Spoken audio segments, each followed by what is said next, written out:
صوص كراميل.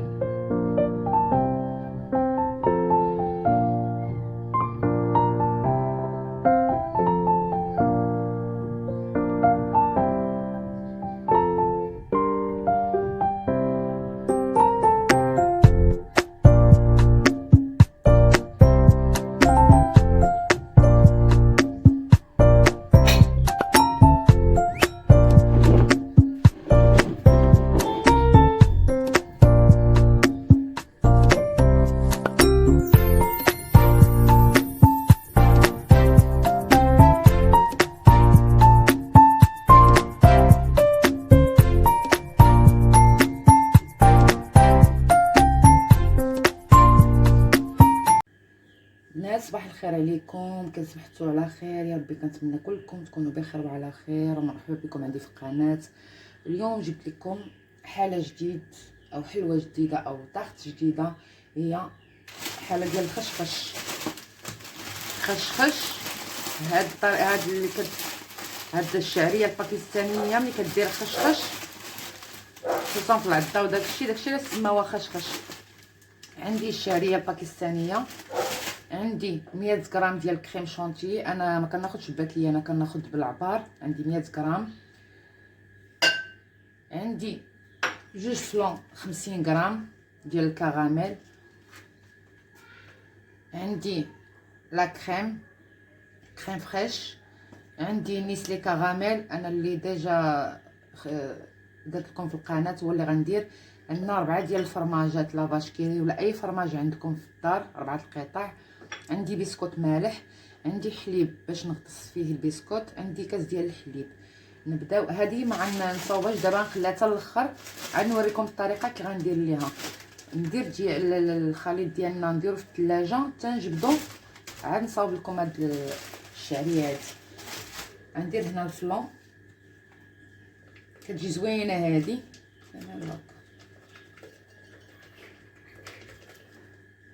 الا عندكم الفلون باكيه كبيره ديروا باكيه كبيره، انا عندي غير هاد الصغار. غندير جوج 50 غرام.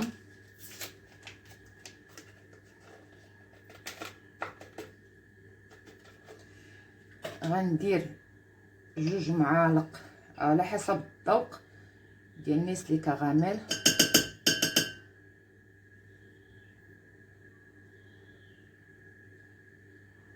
انا غندير جوج معالق.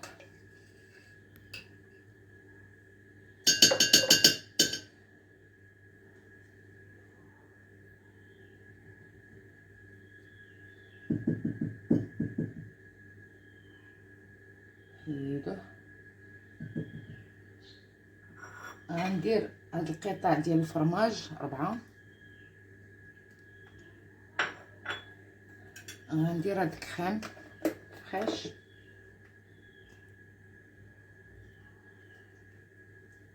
غنديرهاش كلها، درت غير النص، اصلا عندي فيها غير النص. غنديرها.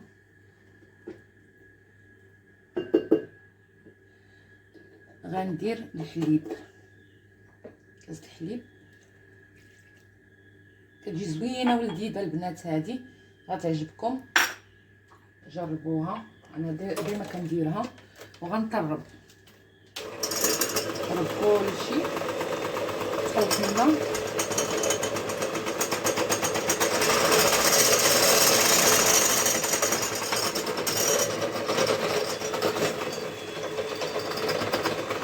نطلع هاد لاكريم ديالنا مزيان ونرجع معاكم. كما كتشوفوا ها هو صاوبتو طربتو مزيان. دابا غندوزو للمرحله الثانيه ديال البسكوت. غنغطسو في الحليب وغنصفو بهاد الطريقه هادي. المالح يكون مالح ضروري، اي بسكوت عندكم مهم يكون مالح، كيجي واحد المذاق زوين ما بين الملوحيه وما بين الحلاوه، كيجي زوين، غيعجبكم. غير جربوها. نتوما شفتوا مكونات ساهله، ماشي شي حاجه صعيبه. بهاد الطريقه هادي نستمروا. غتستغربوا تقولوا لاش الحلاوه مع الملوحيه كتجي زوينه في المذاق. انا ديما مجربه شحال من حاجه، كنخلط ما بين الحلاوه وما بين الملوحيه كتجي بنينه صراحه.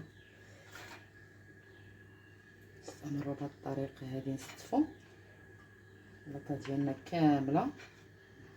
هذه ما كدارش في الاول كيف دارت كتبرد وما كتجيش زوينه، هي لا سماوها خشخش. ملي كتعطي داك الخش ديالها هذيك هي المعنى عندها في هذه التحليه هذه.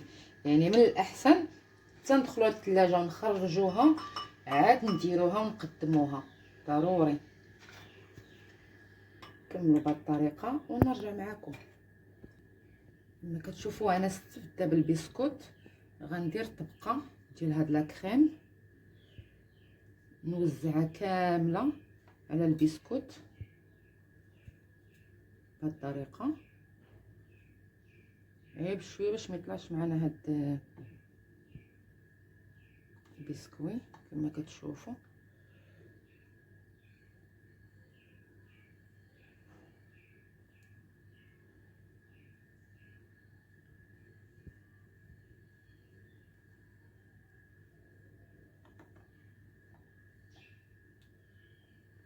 نوزعو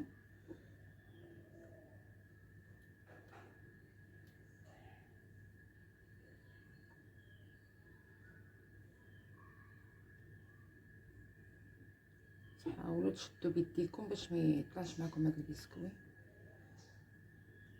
طريقه نوزعوه فوالا هكا.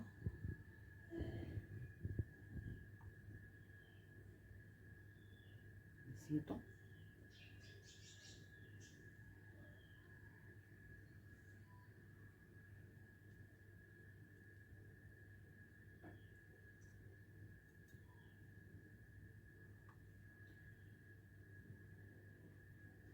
سهله، جربوها البنات غتعجبكم. يعني فيها شي حاجه اللي صعيبه. نجيبو هاد بحال هكا ونبسطوها كامله بالطريقه هذه.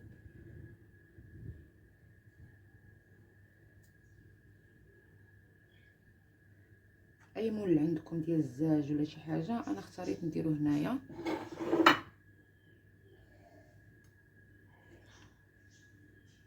يطلع ماشي مشكل.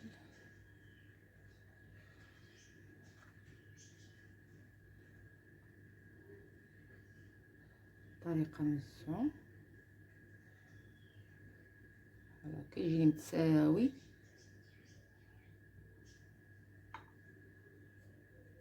بحال هكا.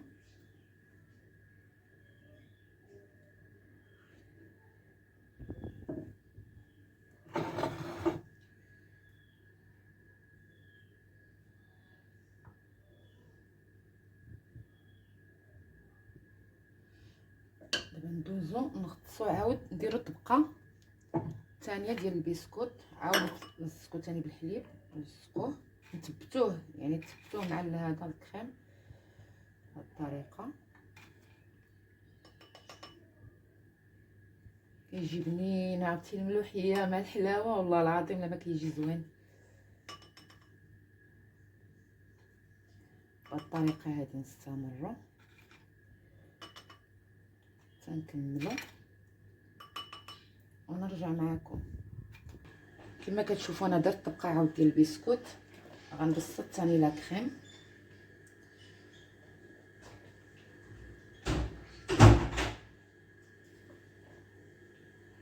بغيتو تكثروا جوج طبقات ديال البسكوت ماشي مشكل، انا اختاريت ندير غير طبقه طبقه. بسطو بحال هكا.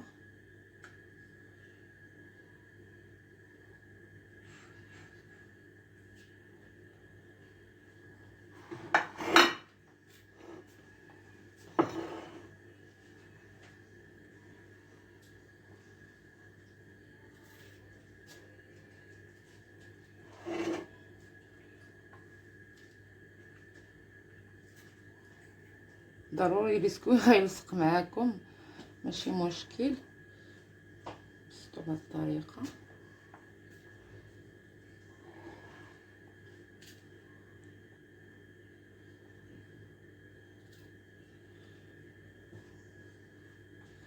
شو سهله.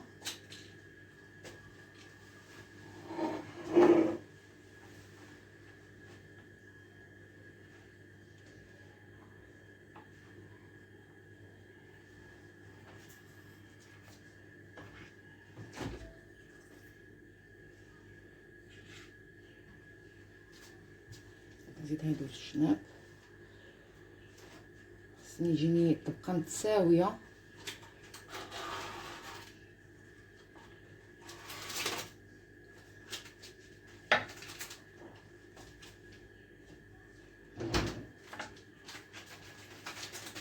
الطريقه هذه فوالا. دابا غنزيدو عاود البسكوت بالطريقه.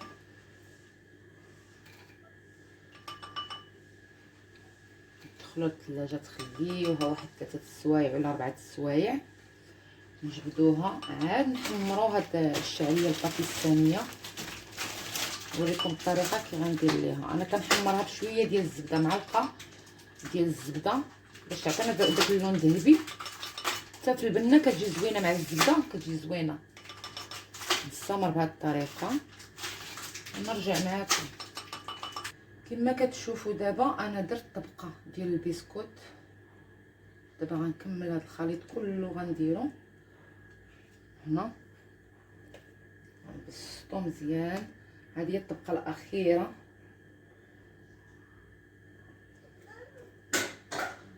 ملي تبرد لنا عاد نزينوها بهاد الشعريه الباكستانيه.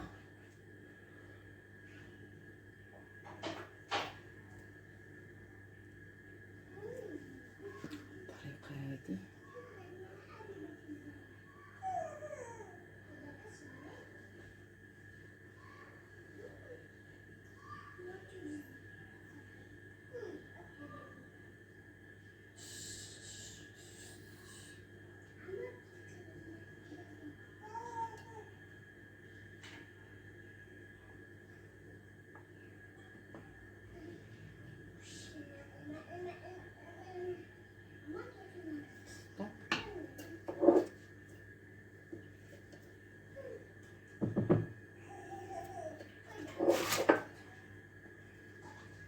نبسطوها مزيان.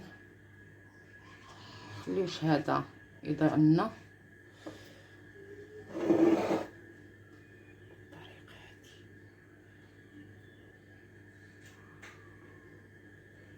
الطريقه نبسطوها كامله ونرجع معكم. كما كتشوفوا انا ساليت الطاوه ديالي لاطا، غندخلها دابا للثلاجه تبرد مزيان وتشد راسها. من بعد عاد غادي نزينها، ندوزو للطريقه الثانيه ديال الشعريه الباكستانيه ونوريكم الطريقه. كما كتشوفوا دابا غنحمرها غير بحال الطريقه هذه. تهرسوها غير هكا دغيا كتهرس معنا. نهرسوها بهذه الطريقه هذه غير بصبعاننا كتهرس هكا بحال هكا بحال هكا سهله.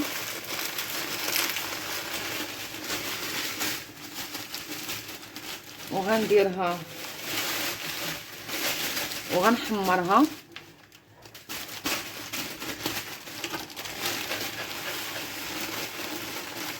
معلقه ديال الزبده.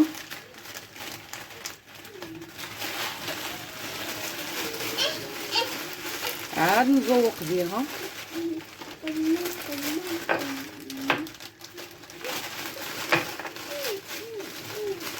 ندير القياس اللي غيقدني.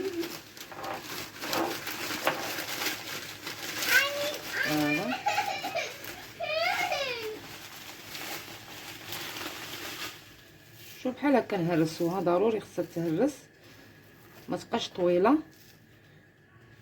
ونحمرها في معلقه ديال الزبده ونرجع معكم للتزيين.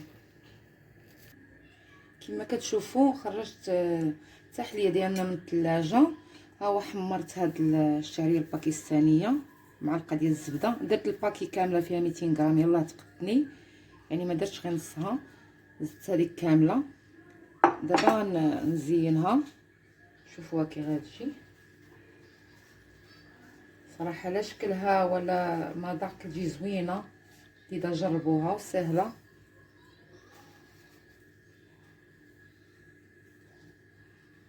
اصلا هاد الشعريه الباكستانيه ولات كتباع في المحلات ديال صحابي الحلوه، كدير ب40 درهم باش كتباع، فيها 200 غرام بحال هكا. نجي نحلوها، خليهاش مجموعه.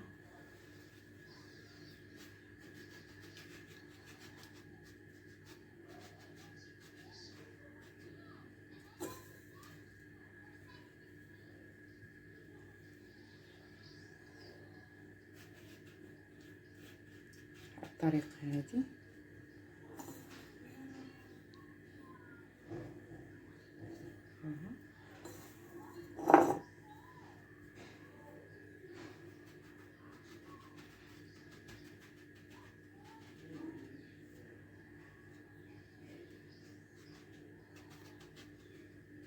دابا غنقسمها معكم باش تشوفوها كي جات من الداخل.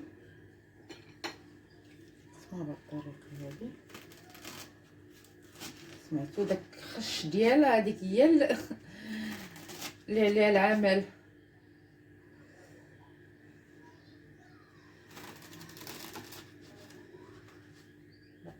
هذه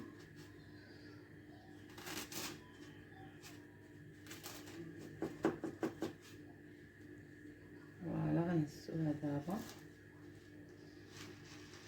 متخافوش بامكانكم تهزوها، هي اصلا شاده راسها.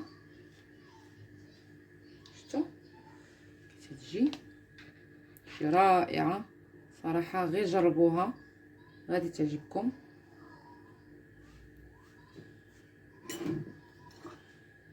هانتوما شو من الداخل كي تجي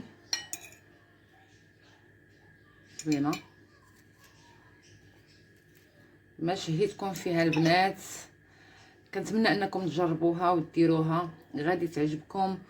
وكنتمنى انكم تدعموني بزر الاشتراك واللي لايك وتعاليق، تخليو لي اقتراحاتكم، واللي عندها شي طلب بغاتو ندير لها شي حلوه ولا اي حاجه بغاتها، على الراس والعين، ما عندي حتى شي مشكل.